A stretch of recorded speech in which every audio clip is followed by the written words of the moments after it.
예명인 택모로 더 잘 알려져 있던 이다 파차라비라퐁은 37세로 태국의 A급 배우였습니다. 그녀는 초등학교 1학년에 광고계에 데뷔를 하고 훗날 청소년 미스 태국 경연대회에서 4등을 하며 연예계에 본격적으로 발을 들였죠. 그녀는 많은 드라마와 영화에 출연하고 가수로 활동도 하면서 태국의 탑티어 탤런트로 거듭났습니다. 이렇게 태국의 국민 배우였던 그녀는 2022년 2월 갑작스럽게 사망하면서 태국 전역을 놀라게 했죠. 사인 바로 익사. 그녀는 친구들과 함께 요트 위에서 저녁을 즐기다가 배에서 떨어졌고 그 상태로 실종되었다고 합니다. 그녀의 친구들이 신고한 지 38시간 뒤인 2월 26일에 논타부리 강에서 그녀의 시신이 발견되었습니다. 사건의 발단은 이러했습니다. 그녀와 배에 동행한 친구들은 그녀의 매니저를 포함해 5명이었고 굉장한 재력가들이었습니다. 그 중에는 요트의 주인과 요트를 운전하는 사람도 있었죠. 사고가 일어났던 밤, 택모는 친구들과 함께 요트에서 와인을 마시다 밤 10시쯤 화장실에 가고 싶다고 말했다고 합니다. 그러나 요트의 변기는 고장나 있었고 결국 택모는 소변을 보기 위해 요트 뒤편에 갔다고 하죠. 그리고 친구들의 증언에 따르면 그녀는 사진을 찍기 위해 구명조끼를 벗었다고 합니다. 그녀가 요트의 뒤편 난간에 앉아있을 때 요트의 운전사는 그 브레이크를 밟았고 택모는 그 자리에서 바로 강으로 떨어졌다고 합니다. 그때 2명의 친구가 택모와 함께 있었는데 둘 다 핸드폰과 주변 경치를 보느라 택모가 떨어질 때 그녀에게 집중하지 못했다고 합니다. 그리고 친구들은 택모가 떨어진 후 곧바로 신고하지 않고 직접 택모를 찾으려고 했습니다. 그러다 한두 시간 후인 11시 50분경 신고를 하게 되죠. 수색팀이 직접 수색에 나섰지만 파도가 너무 심했고 많이 어두웠던 탓에 그녀를 찾는 것은 어려웠습니다. 경찰은 그녀의 친구들에게 다시 연락해봤지만 5명 모두 24시간 동안 연락을 받지 않았죠. 수색팀이 그녀를 찾고 있는 동안 경찰은 수사를 진행하며 택모의 가족에게 연락을 한 결과 친구들 중 아무도 그녀의 가족에게 그녀가 실종되었다는 사실을 알려주지 않았다는 것을 알게 되었죠. 또 친구 중 한 명의 핸드폰을 수색하고 다른 친구를 신문하자 당시 요트를 운전하고 있던 친구인 로버트가 요트를 굉장히 험하게 몰았다는 것을 알게 됩니다. 또 근처에서 낚시를 하던 목격자 또한 친구들의 요트가 비정상적으로 빨리 달리고 있었다고 증언했죠.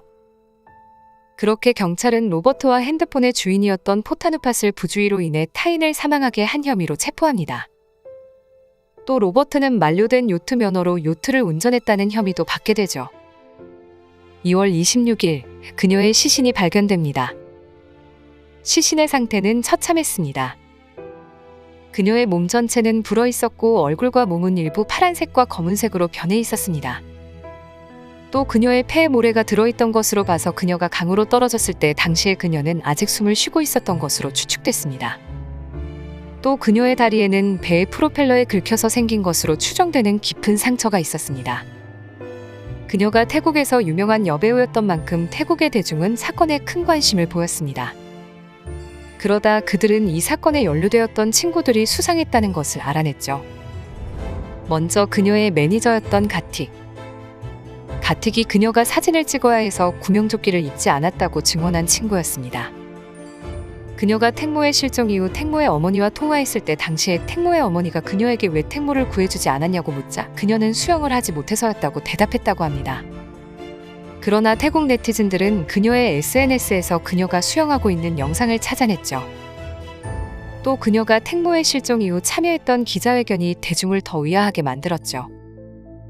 그녀는 기자가 왜 곧바로 그녀의 어머니에게 연락하지 않았냐라고 묻자 그녀의 어머니는 스쿠버 다이버도 아닌데 왜 바로 연락해야 하냐라고 받아칩니다. 또 그녀는 택모가 죽으면 자신의 수익조차 사라지는 건데 왜 대중이 자신을 의심하는 건지 모르겠다는 말도 하죠. 그리고 그녀는 사고 후 택모의 차를 타고 집에 갔다는 사실을 인정합니다. 또 택모가 실종된 시간 동안 그녀의 핸드폰을 가틱이 보관하고 있었다는 것을 경찰이 확인했는데 후에 핸드폰을 조사하자 몇 개의 문자메시지가 가틱에 의해 삭제되었다는 사실을 알게 됩니다. 대중이 가틱이 택모를 살인할 동기로 꼽은 사실은 가틱이 택모의 집에서 함께 살고 있었으며 택모의 명의로 된 차까지 몰고 있었던 것이었고 제일 중요한 사실은 가틱의 친딸이 호적상 택모의 양딸로 입양되어 있었다는 사실이었습니다.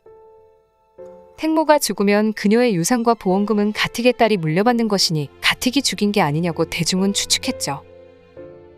다음으로 대중이 의심한 친구는 샌드. 샌드는 택모가 떨어질 당시 가틱과 셋이서 함께 있었다고 했습니다.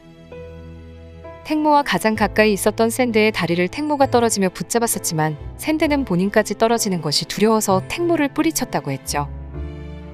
그리고 그녀는 매체에는 택모가 떨어져도 근처에 지나가던 배에서 구조할 것이라 믿어서 뿌리쳤다고 말했습니다. 또 수색 당시 경찰은 샌드에게 연락했지만 그녀는 횡설수설했고 24시간 동안 연락이 끊겼습니다. 샌드는 3월 1일 사건의 경위를 설명하기 위해 SNS 생방송을 진행했습니다. 그녀는 며칠 전에 일어난 친구의 사망사고에 대해 말하고 있음에도 불구하고 영상 중간중간에 웃음을 보였죠. 그리고 네티즌들이 이상하다고 느꼈던 점은 택모 같은 인기 있는 스타가 공공장소에서 소변을 봤다는 것이었습니다. 사진이라도 찍히면 그녀의 명성에 금이 가는 것이니 말이죠. 또 그녀가 당시 입고 있었던 옷은 앉아서 소변을 본다는 것이 거의 불가능한 옷이었습니다.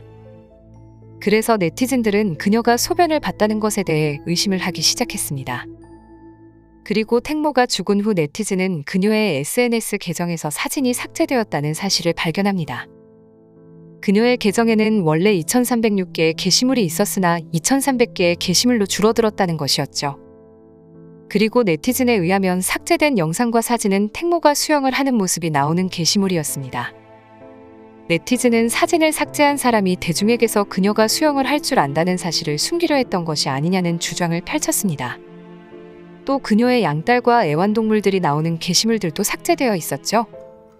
또 한 가지 이상했던 점은 기자들이 찍은 사진을 보면 친구들의 몸과 얼굴에 긁힌 자국이 있었다는 것이었습니다. 각각의 친구들의 이마나 팔 등에서 상처가 보였죠. 대중이 가장 이상하게 생각했던 것은 경찰의 섣부른 사건 종결이었습니다. 경찰은 사건에 이상한 점들이 있었음에도 불구하고 그저 그녀가 배 끝에서 소변을 보다 발을 헛디뎌 물에 빠져서 익사한 것이라는 결론만을 남기고 며칠 만에 수사를 종결했습니다.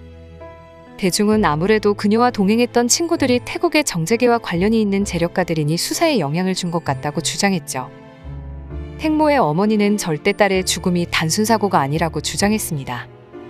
그녀는 택모가 단순하게 친구들과 배에서 놀던 것이라면 그녀가 그날 밤 그렇게 화려한 드레스를 입고 두꺼운 화장을 하고 있지 않았을 것이라고 했죠. 그리고 그녀가 찾은 한 단체 문자에서는 친구들이 택모를 단순한 저녁이라고 말하고 데려갔으나 그녀가 그날 열린 파티가 단순 저녁이 아닌 것을 알게 된 듯한 증거가 있었습니다. 택모의 어머니는 그녀의 친구들이 유명 스타였던 그녀를 돈을 받고 팔려고 했던 것이 아니냐는 주장을 했죠. 그리고 사고가 일어난 다음 날인 2월 27일 택모의 가족은 입막음을 위한 듯한 한 협박 편지를 받았다고 주장했습니다. 네티즌은 택모의 어머니의 말에 일리가 있다고 생각했습니다. 사고 당일 찍은 한 영상에서는 택모가 운 것처럼 얼굴이 부어있는 듯한 모습을 하고 있었습니다. 네티즌은 그녀가 친구들과 싸워서 운 것이 아니냐는 주장을 펼쳤죠. 그렇게 딸의 죽음이 단순 사고가 아니라고 주장했던 택모의 어머니는 갑작스럽게 경찰의 결론을 인정한다는 입장을 내놓았습니다. 그녀가 딸이 동행했던 친구들에게서 약 11억 원 가량의 위로금을 받았기 때문이었죠. 그 소식에 네티즌은 분노했으나 택모의 유가족이었던 어머니가 내린 결정이니 사건은 그렇게 끝이 났습니다. 결국 5명의 친구들은 살인 혐의가 아닌 부주의로 인해 타인을 사망에 이르게 한 혐의 등 보석금으로 충분히 풀려날 수 있는 혐의들로 기소되었습니다.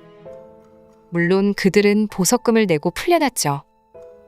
또 그들의 변호사인 핌은 증거인멸 혐의 등으로 기소되었으나 그 또한 보석금으로 풀려나게 됩니다.